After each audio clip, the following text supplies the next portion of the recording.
자, 김항식 전 총리, 지금 김항식 서울시장 후보의 박심 발언 있지 않습니까? 예, 예.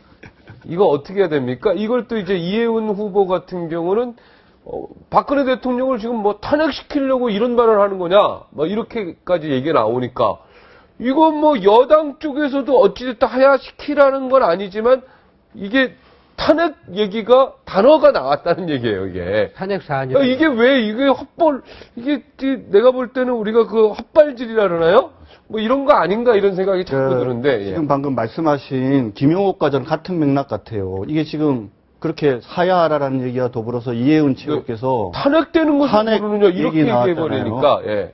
전 이 문제에 대해서 한 가지 질문에 답하면 해결된다고 봐요. 네. 과거에 노무현 대통령에 대해서 당시에 그 당이 한나라당이었나요? 네, 한나라당. 한나라당이 그때 탄핵 시도한 게 옳은 거였나요? 바람직한 것이었나요? 바람직하지 않은 저는 걸로 바람직하지 않았다고 생각해요. 바람직하지 않은 그렇기 걸로 때문에 별로. 국민의 심판을 받았고 네. 지금 이해운 최고가 얘기하는 논리가 엉터리인 게 뭐냐면 아니 그런 식으로 만약에 그 정도도 탄핵할 수 있고 그런 식으로 탄핵으로 가는 게 맞다 또는 그럴 수 있다라는 전제 얘기 아닙니까?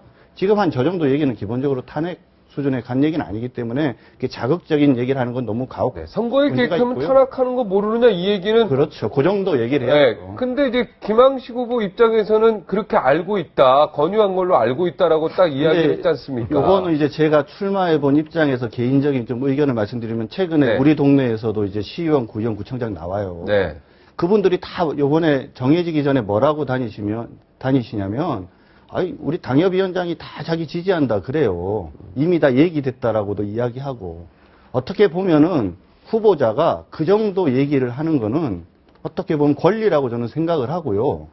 또 다른 분들도 그런 얘기 할 수 있는 거잖아요. 과거에 다 친박이라고 말씀들을 하셨거든요. 다른 후보들도. 근데 이상하게 유독 김항식 후보라는 분이 친박 내지는 박근혜 대통령이 내심 지지하는 분이다라는 유의 얘기만 나오면 이상하게 민감하게 반응이 되어지는 것도 좀 이상한 것 같고요. 그래서 오히려 국민들이 본인이 친박이라고 말씀을 하시는데 맞는지 안 맞는지는 국민들이 판단하면 되는 거 아닌가요? 네. 예. 김항식 총리가 사실은 보면 지난 3월 14일 날 인천공항을 통해서 들어왔을 때만 해도 굉장히 넉넉하고 여유로운 모습을 보여주었죠. 네, 그때 뭐 아직 확정된 것도 없고 난 별로 하고 싶지도 않다 뭐 이런 얘기를 3월 14일 날 그랬잖아요. 그때 어제 정몽준 의원에서 어떻게 생각하느냐 했을 때 저 기억나는 게 아유 뭐 그분 뭐 키도 크고 잘생기고 네. 뭐 꼭 부럽지는 않지만 돈도 많으시고 네. 그랬는 여유로운 모습도 있는데 언제부턴가 본격적으로 들어가면서 머리 염색한 다음부터 조금 보면 뭐랄까 좀 치열해졌다고나 할까요? 그러면서 뭐 한 2박 3일 뭐 사보타주도 하고 그러다가 이번에도 의도적으로 사실 박심을 갖다 노이즈 마케팅한 거예요. 아, 의도적이라고. 의도적이죠 당연히. 네. 아 정책 토론하면서 왜 갑자기 누가 묻지도 않았는데 얘기했잖아요.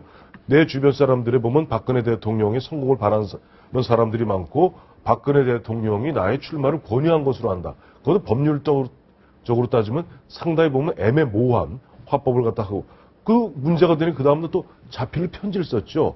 아니 내가 박근혜 정부, 박근혜 대통령이 성공한 대통령이 되도록 우리가 해야 된다는 그 충정인데 왜 시비를 거느냐. 이게 뭐냐는 게 이겁니다. 새누리당 룰을 봐야 돼요.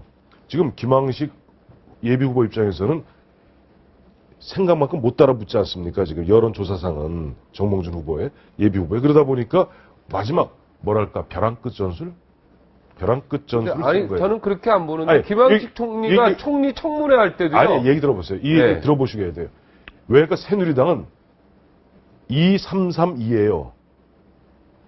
즉 대의원 20, 책임당원 30, 대의원과 책임당원에게 사실상 끌려오는 일반 국민 30. 8대2죠, 8대2. 8대2예요. 그러니까 당심이 8, 민심이 2입니다. 근데 지금 새누리당의 이른바 대의원 책임당원이 어떤 사람들이에요?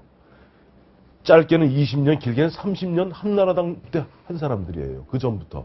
그 사람들 입장에서는 어쨌든 박근혜 대통령이 59%에서 48%, 11% 추락하고 이 쾌도난마에서 문매를 맞는 모습 보면 굉장히 가슴이 아플 거예요. 네. 거기에서 김항식의 메시지는 뭐냐니까 박근혜를 성공한 대통령을 만들겠다는 충정은 나만 갖고 있다는 거예요. 그러니까 그로 말미암아 생기는 이해운 최고가 이야기하는 이해운 예비후보가 이야기하는 탄핵 이런 것까지를 이미 감안해서 5월 2일 날 일단 한번 지르고 밤에 그 다음날 편지, 차필 편지를 써서 돌렸잖아요. 그러니까 지금 저 김학의 총리의 이 박심 논란이라는 게 지금 제법 오래됐어요. 역사람. 오래됐죠. 처음부터. 예. 처음에 김기춘 실장과 상의했다, 안 했다 해가지고 상당히 논란이 좀 있었고. 네. 그 다음에 또 그것을 해명하는 과정에서 또 김기춘 실장과 뭐 개인적으로 친분이 있다라고 또 해명 아닌 해명하면서 증폭시켰고. 네. 결과적으로 그랬어요. 그 다음에 또 최근에 이 토론회 때 권유했다라는 말씀은 사실은 이해운 최고가 뭐 탄핵 얘기한 것은 그 적절하냐 안 적절하냐 좀 논의를 권유한 것으로 알고 있다죠. 네. 정확하게. 약간 근데 애매합니다. 예. 거기에 예. 대해서도요. 그러면 딱 정확하게 명확하게 해명하면 되는데 여전히 또 박근혜 정부의 성공 이런 얘기를 했단 말이죠. 근데 이 박근혜 대통령을 계속 얘기하는 게 저는 아닌가. 저는 이런 말씀 참 드리기가 좀 민망하긴 한데 지지율이 참사 이전에 정몽준 후보가 좀 앞서 있어서 그게 사실이죠. 네. 김한식 후보가 지금도 여론조사에서. 그렇죠. 그 이유는 잘 모르겠는데 어쨌든 좀 뒤지고 있다고 판단이 돼서 이게 벼랑 끝 전술이다. 네, 이렇게 황태순 의원이 왜냐면요, 얘기했죠. 상당히 황태순 의원의 말에 전 정치공학적으로 동의 좀 하는 게 동의합니까? 동의 좀 하는 부분이 있어요. 왜 그러냐면요, 지지율이 잘 안 되니까 그래서 박근혜 대통령의 지지율이 요새 좀 떨어졌다 하더라도 일단 박근혜 대통령이 지금 임기 초반이에요 지금. 네. 그렇기 때문에 여전히 당심이 실질적인 8대2란 말이죠. 그렇다면은 결국 대통령의 의중이 어디 있냐가 사실 여권에 굉장히 중요한 하나의 변수로 작용돼 왔어요. 과거 역대 네네. 정부, 노무현 정부 때도 그렇고 김대중 정부 때도 마찬가지입니다.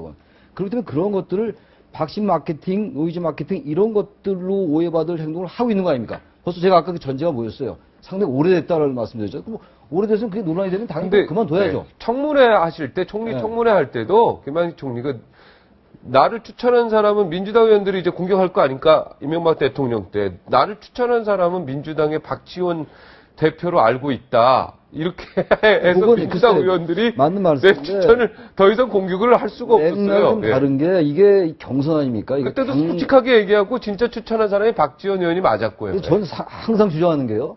같은 얘기를 하더라도요. 어떤 장소에서 누가 얘기했느냐가 대단히 중요합니다. 네. 그러면 경선이고 당내 경선이에요. 그러니까 이게 어떤 저는 의도적인 게 대단히 분명히 들어가 있다. 의도적으로 네. 해석될 여지가 많다. 있다. 얘기를.